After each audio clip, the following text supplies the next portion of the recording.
Hello, I'm Mike. I run the New Yankee Workshop YouTube channel and website. We're done. Just so we have it, I think it'd be nice to know where a lot of these projects ended up. What if one of the most beloved TV shows in America didn't end with controversy, but with silence? For 21 years, Norm Abrams stepped into a quiet workshop behind a Massachusetts farmhouse and built something television said shouldn't work. No drama, no chaos, no spectacle, just pure craftsmanship.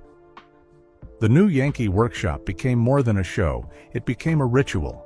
Hi, I'm Norm Abrams. Welcome once again to the New Yankee Workshop. Families watched together, learning that patience and skill could still matter in a fast-moving world. And then, without warning, it stopped. No finale, no goodbye, no final episode. Just an ending that raised one quiet question. Why would someone walk away from something the entire world still wanted to see?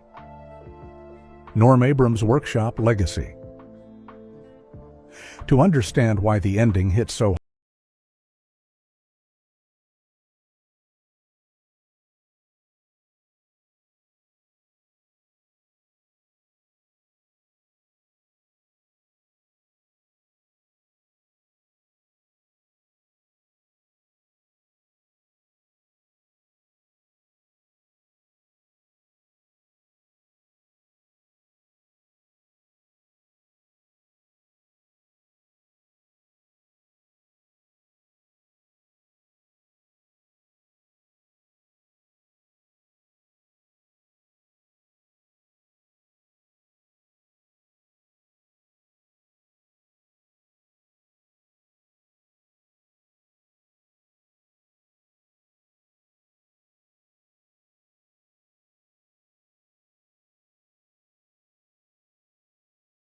hard, you first have to understand what the New Yankee Workshop actually was, and just how improbable its existence really is when you measure it against everything else that was happening on television during those same decades.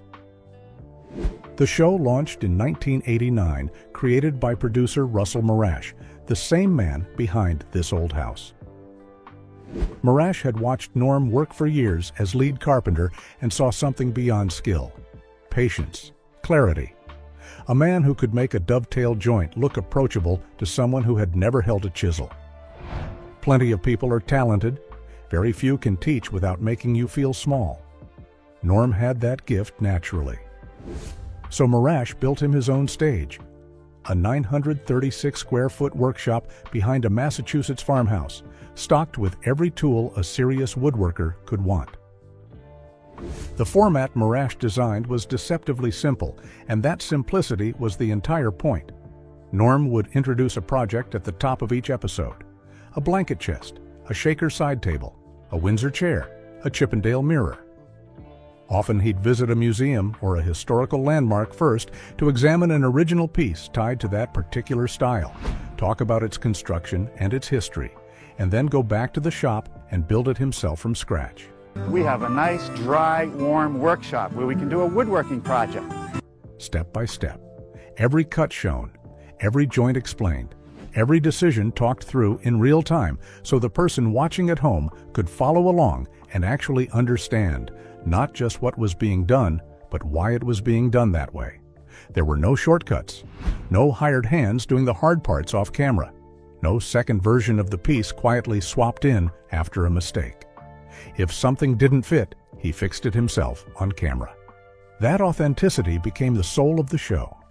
People who understood woodworking could see immediately that it was real, and people who didn't understand woodworking could still feel it, because there is a visible difference between watching someone demonstrate something and watching someone who genuinely knows what they are doing. By the early 1990s, the show had become a Saturday morning ritual. Viewers didn't just tune in to learn technique. They tuned in to spend time with Norm. His calm voice, his plaid shirt, his safety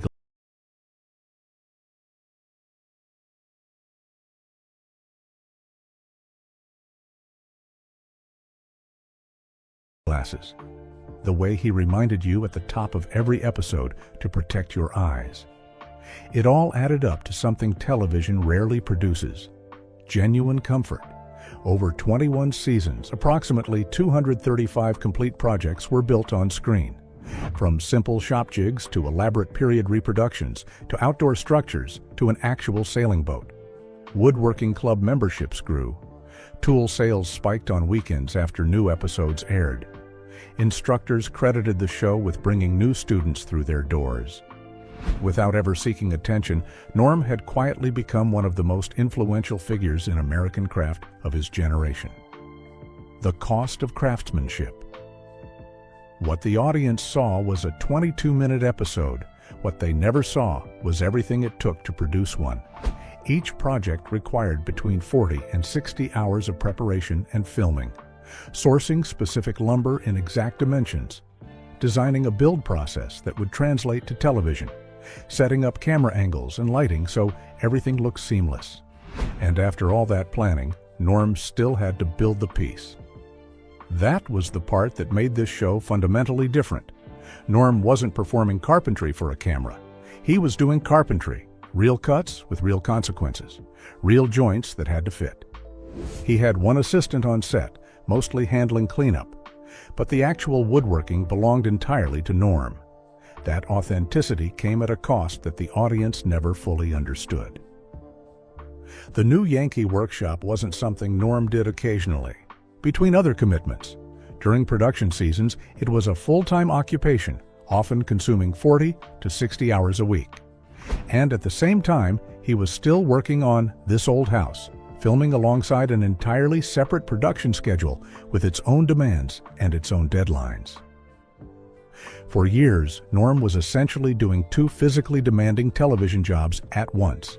The difference was the weight each role carried. On This Old House, Norm contributed as the master carpenter. Important, absolutely, but shared across a team. This Old House, he now has his own show called The New Yankee Workshop. Ladies and gentlemen, Norm, the master carpenter. Norm! On the New Yankee Workshop, he was everything: the designer, the builder, the teacher, the host.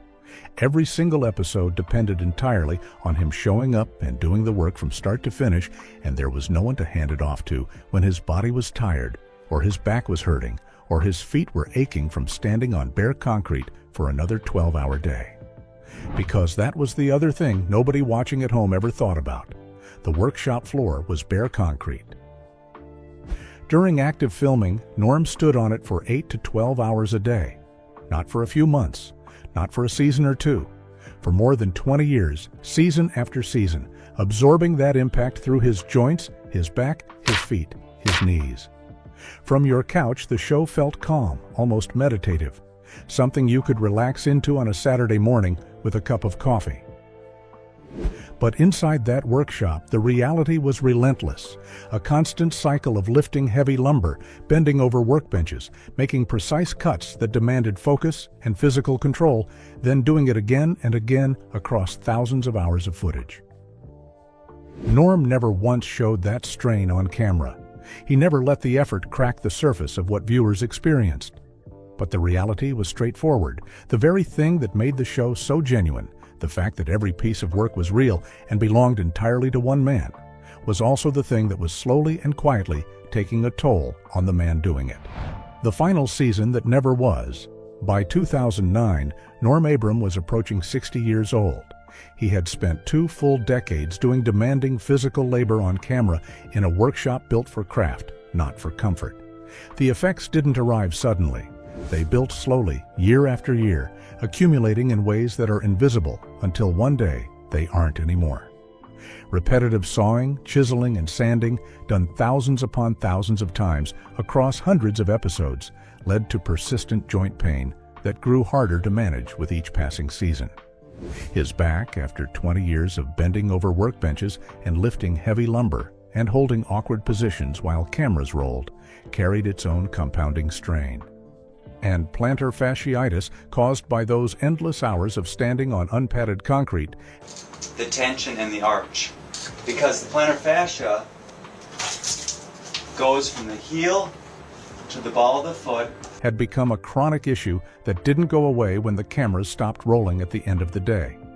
None of this ever appeared on screen. That was simply who Norm was. He didn't complain. He didn't let the audience see the cost. The work in the final seasons looked just as careful and unhurried and precise as it did in the very first season 20 years earlier. But behind the scenes, quiet conversations had already begun. Discussions with producer Russell Marash and with WGBH about what continuing would actually mean going forward and whether the physical price of maintaining the show at the standard Norm demanded of himself was something that could realistically be sustained. Because the question was never whether the show still worked.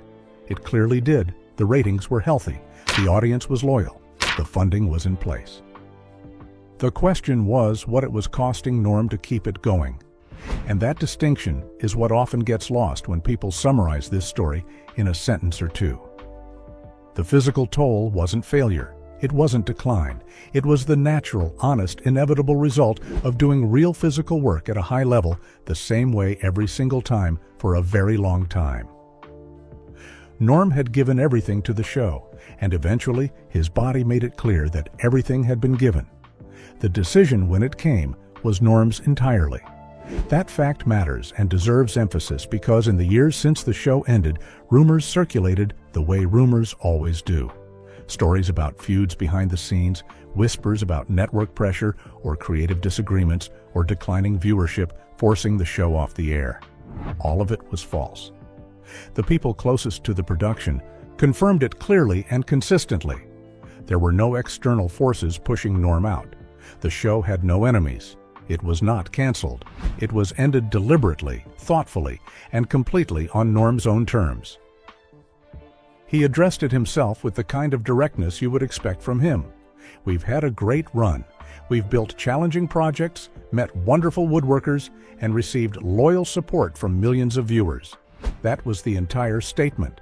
No grievances, no finger-pointing, just gratitude and a clean acknowledgement that the time had come. On October 16, 2009, WGBH Boston made the announcement officially. No farewell special, no final episode wrapped in sentiment. It ended the way Norm had always worked, quietly, without unnecessary ceremony, and with everything already said that needed to be said. The legacy reaction. The announcement landed like a genuine shock, even among viewers who had followed the show closely for years. It wasn't that anyone expected the new Yankee Workshop to run forever. Every show ends eventually. What caught people completely off guard was the total absence of warning signs. No declining quality in the final seasons, no behind-the-scenes rumors leaking out, no farewell tour or countdown to the last episode. The show had simply been doing what it always did, doing it just as well as it ever had. And then it stopped. Woodworking forums and message boards lit up within hours of the announcement. Fine Woodworking magazine, which had covered the show throughout its entire run, reported that reader response was unlike anything they had seen in reaction to a television news story. People weren't just expressing disappointment about losing a program from their Saturday morning routine. They were writing the kind of messages you write when you lose something that had been genuinely woven into the fabric of your life. Veteran woodworkers credited the show with rekindling a passion they had almost let slip away. Beginners described how Norm's patient, unhurried instruction had given them the confidence to attempt their first real project after years of believing they weren't skilled enough. Teachers wrote about students who came to woodworking specifically because of what they saw on a PBS program on a Saturday morning. For the last 10 years, our next guest has been hammering away on the PBS series. Parents described watching episodes with their children, and those children, now adults themselves, wrote about still remembering exactly which projects they had watched their father build along with Norm. The depth of that response revealed something the ratings numbers had always suggested, but never quite captured in full.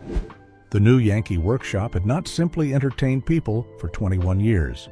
It had genuinely shaped how they spent their time, what they valued, and how they thought about the act of making something with their own hands. That is an extraordinarily rare thing for any television show to accomplish.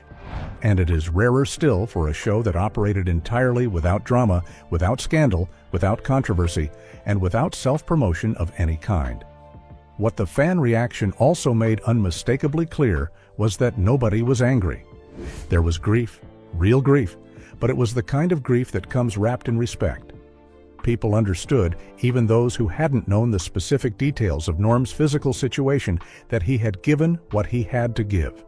The show had received more from one man than most television productions receive from entire teams of people working in shifts. Asking for more would have been unreasonable, and the audience, to their enormous credit, seemed to know that. Still standing, still teaching.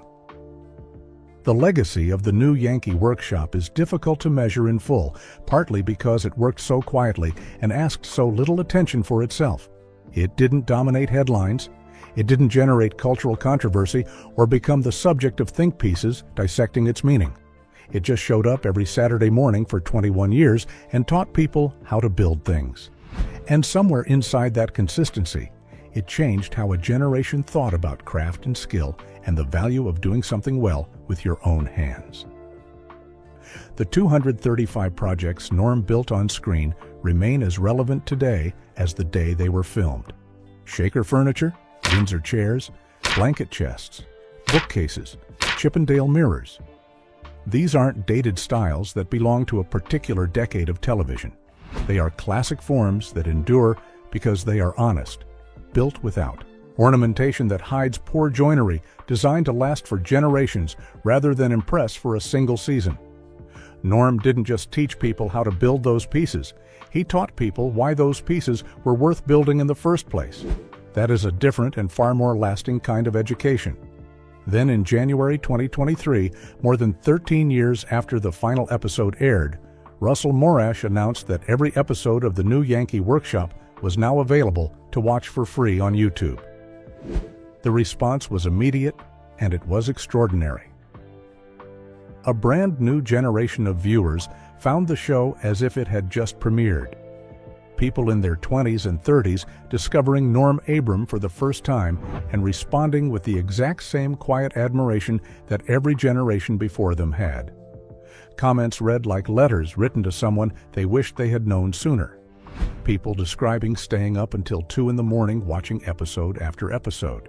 People ordering their first set of chisels after watching a single build. People saying it was the most calming, most genuine, most restorative content they had found anywhere on the entire internet. The show had been off the air for over a decade, and it was still doing exactly what it had always done, making people want to go build something. Norm himself didn't disappear after walking away. He continued on this old house where his role as master carpenter was far more physically sustainable. Instead of carrying an entire production on his back, he contributed his expertise in a supporting role that let him stay connected to the craft and the audience without the same punishing demands. He finally had space to work on his own home, a timber-framed colonial in Carlisle, Massachusetts, that he had built himself years earlier but had never quite had time to finish because the show consumed every available hour of his working life. He wrote. He appeared in a 2016 documentary called Felled, about giving new life to fallen urban trees, a project that fit perfectly with how he had always viewed wood, not just as raw material, but as something with its own history and meaning. Then in 2022, after more than 4 decades on television, Norm officially retired from this old house. The send-off matched everything about the man. Quiet, respectful, without spectacle. Even now, the workshop still stands. And Norm still visits it from time to time, not to film, not to perform, just to build. And when the cameras finally stopped rolling, nothing exploded, nothing collapsed. There was no scandal to dissect, no controversy to replay in slow motion, just a workshop that grew a little quieter, and a legacy that never actually left the room. Because the real question isn't why Norm Abram stepped away. It's what it says about a world that often confuses noise for impact and visibility for value. In the end, the work still stands. The joints still hold. The craftsmanship still speaks, without saying a word. But here's what lingers in the silence. in a culture that rewards those who never stop performing? What does it mean when the most enduring influence comes from someone who simply stopped, stepped back, and let the work speak for itself?